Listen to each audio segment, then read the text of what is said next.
Ang Sacramento Kings ang unang team na naka-50 na talo ngayong season, ang worst record sa NBA at ang pinaka-losing season ni Russell Westbrook sa kanyang buong karir. Hindi rin natuwa si Westbrook sa media na sinusubukan kasi makakuha ng frustration run kay Westbrook.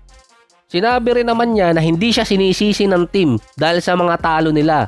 Parang ito rin ang unang beses na hindi rin sinisi si Westbrook ng kanyang team at hindi rin nagiging laman ng headline. Sa mga nakarang taon, lagi siya ang tinuturo kung bakit natatalo yung team. Mukhang sanay na rin ata yung media sa Sacramento. Parang nilabas lahat ni Westbrook ang sama ng loob niya dito sa media ngayong season.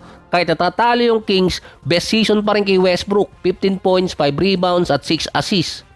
Meron pa siyang 43 and 33%. Wala pang interest si Westbrook na mag-retire. Going 38 na siya next season. At hindi rin malinaw kung ibabalik siya ng Sacramento Kings. Pero base kay Brett Siegel, may mutual interest naman kay Westbrook na magstay sa Sacramento. Ito rin ang best team para kay Westbrook dahil magre-rebuild ang Sacramento for next season. Nakaambang ma-trade yung mga star player nila pagdating ng off-season. Ang Sacramento ang worst team pero hindi sila ang siguradong makakakuha ng number 1. Kasama nila ang Nets at Pacers na mayroong 14% chances para sa number 1 hanggang number 3. Pero ang pinakamalaking chances talaga ng Sacramento makuha until number 5 pick. Si Dillon Brooks naman nahuli sa Arizona dahil sa DUI, driving under influence. In short, naglasing si Brooks after matalo ng Suns kontra sa Bulls. Timing kasi dahil ito yung ginamit na headline sa TMC. Wala namang issue sa ngayon na nahuli si Brooks dahil sa DUI dahil nakalabas din naman siya agad pansamantala. Expected makakabalik din si Brooks by end of March dahil nagkaroon siya ng injury sa kamay. At tumiming yun na nasuspindi rin ito si Dillon Brooks dahil sa kanyang mga technical. Since wala pang napafile na kaso kay Brooks, off the hook pa siya sa ngayon. Pero kapag nagkaroon ng kaso si Brooks, pwede siyang masuspinde sa NBA. Nasa 2 to 3 games pa. Nakadepende yon kung ano ang ilalabas na police report.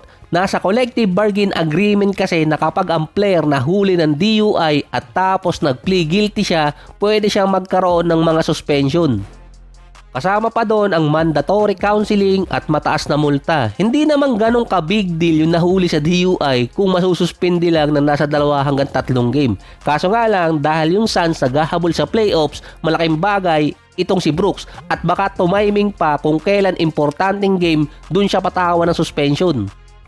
Ang pinaka-recent na player pa na nahuli under DUI ay si Devonte Graham noong 2023. Naglalaro pa ata siya sa Spurs noon. Nag-plea guilty ito si Devonte Graham at nasuspindi siya ng 2 games under sa collective bargain agreement ng NBA.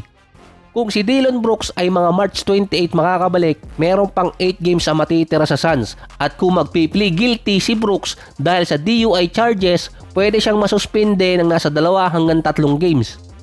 First offense lang naman kasi to kay Dillon Brooks at depende rin nga lang kung sinong player at kung saan siya naglalaro. Hindi pwedeng isuspinde si Dillon Brooks habang nasa injured list. Iintayin muna siyang maklear bago mag-take effect yung suspension kung sakaling bibigyan siya. Kaya kung 8 games na lang yung matitira kapag bumalik ito si Dillon Brooks, 6 na lang ang posibleng malaro niya sa regular season. So estimated lang yun.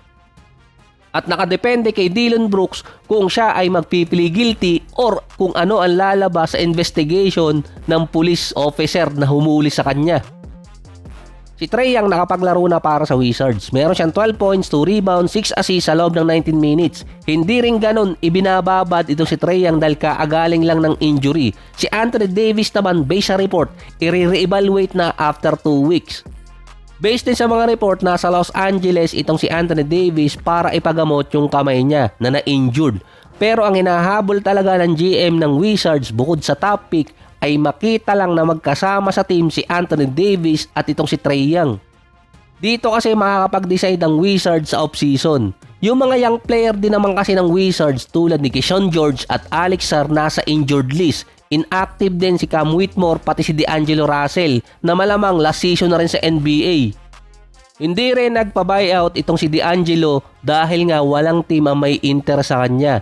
Gusto rin makita ng GM ng Wizards na makapag-build ng chemistry si AD at itong si Trae Young bago matapos yung season.